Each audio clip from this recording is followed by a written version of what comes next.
On va se faire des granolas maison. Ça, j'en ai toujours parce que Bubu, il a une consommation astronomique. Quand tu vois la composition des industriels, vaut mieux les faire soi-même. En plus, c'est tout facile. Dans un saladier, on vient se mettre 150 g de flocons d'avoine. Tu sais quoi, on va doubler. Ça part trop vite. 300 g.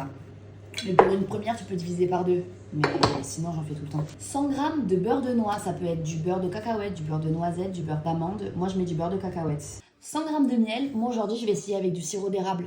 Avec le miel, c'est validé. J'ai essayé avec le sirop d'agave. Je trouve que ça s'agglutine moins et ça fait moins de morceaux au niveau de ton granola. Et 2 cuillères à soupe d'huile de coco. On mélange. Et on va se rajouter des pépites de chocolat. Moi, je concasse du chocolat noir 70% pour faire des grosses pépites. Le chocolat noir, tu peux aussi le rajouter à la fin quand ton granola il est refroidi. Mais Bubu, il aime bien quand je le mélange directement à l'intérieur et qu'il fond. Donc ça, c'est vraiment au goût. On mélange bien et on vient étaler ça sur une plaque qui va au four. Le tout, c'est de venir faire une plaque qui est pas trop fine, mais pas trop épaisse. Sinon, ça cuit pas au milieu. Et ça part 20-25 minutes à 180 degrés. Mais surveille parce que ça brûle vite, selon ton four.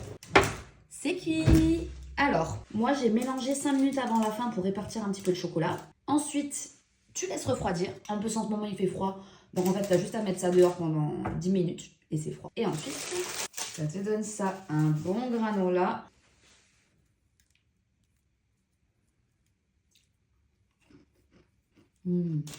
J'adore ce petit goût de beurre de cacahuète. C'est divinement bon.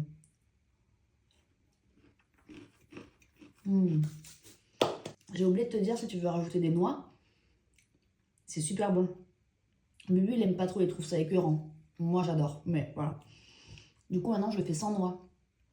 Mais si jamais tu veux, tu rajoutes des noix. Noisettes, amandes, trop bon. Maintenant, t'as plus qu'à venir mettre ça dans un pot, ou même deux. Et voilà. Bon appétit, à plus!